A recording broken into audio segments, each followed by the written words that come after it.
Hello dear students and my dear friends, Assalamu alaikum and welcome back to top lesson for you. Dear friends, we have discussed about the theory related to the lower end of the femur, right? So if this is the right femur bone, right? And the previous lecture you can see on the whiteboard, I have written the theory and the important points which are present in the lower end of the femur bone. Now let us see all that theory in this bone itself, right friends? As I have told you that the lower end of the femur bone is discussed under 4 titles, and what are those? There is the anterior surface, there is the posterior surface, there is the lateral side, and then there is the medial side, right? So this is the anterior surface. You can see this is the right femur bone, right? The head is medially and the intercondylar fossa is posteriorly. That's why we said this is the left, this is the right femur bone.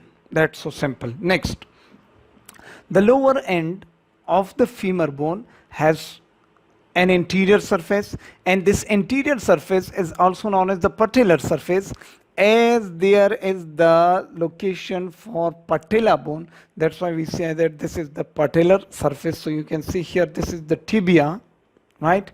Here is the tibia and here is your femur bone. So here will be your patella bone. That's why we said this is the patellar surface, right? Then we go towards the posterior side. In the posterior side of the femur bone, the lower end of the femur bone, there are some important points. And what are those? First of all, this is the linea aspera, right? When the linea aspera comes down, it makes a lateral line and a medial line, right?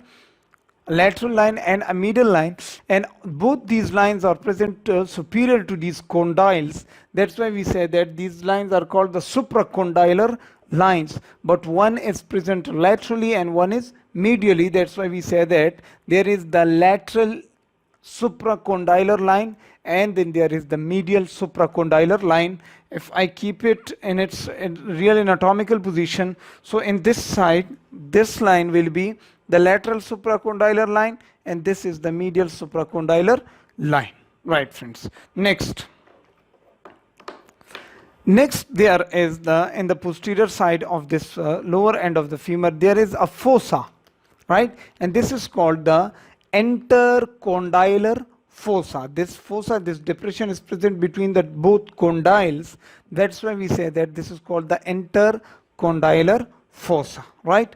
And then there is an intercondylar line is also present there. So this is called the intercondylar line and this is called the intercondylar fossa, right friends? Okay, so what did we say? We said that there is the supracondylar line, supracondylar medial and lateral line, right? Then there is the intercondylar fossa and then there is the intercondylar line, right?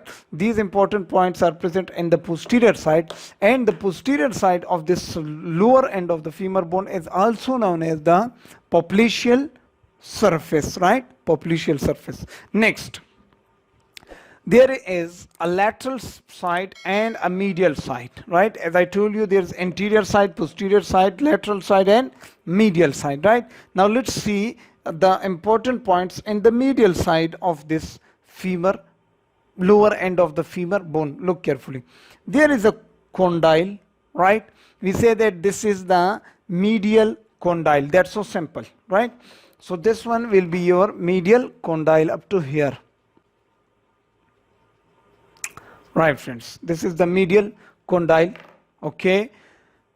About this medial condyle, I told you that this medial condyle is a little bit convex in nature and it is more prominent and it does not transmit more of the weight of your body to the tibia bone, right?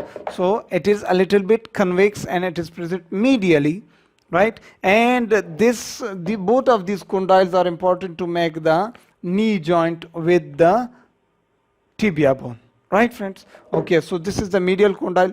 Then there is a very important part which is present above this condyle, above this medial condyle, and this is called the supracondyle, yeah, or we say that this is called the epicondyle, right? So this is condyle This is epicondyle, and this epicondyle is present medially. That's why we say that this is called medial epicondyle, right? And in this medial epicondyle, there is a very important tubercle which is called the adductor tubercle, as here the adductor muscle will attach, right, will insert its tendon. So that's why we say that this is called the medial tubercle, or we say adductor tubercle. So this is adductor tubercle, right? And these were the important landmarks in the medial side. Now let's go towards the lateral side. The lateral side has a lateral lateral condyle, right? And this lateral condyle, as you can see in the camera, both of them, this is a little bit narrow and convex, but this lateral condyle is a little bit broad and flat in nature, right? It is a little broader and flat, and this condyle transmits more of your weight downward, and as it is located on the tibia like this. So you can see here, this is the lateral condyle, and it is directly attached with your tibia bone, right?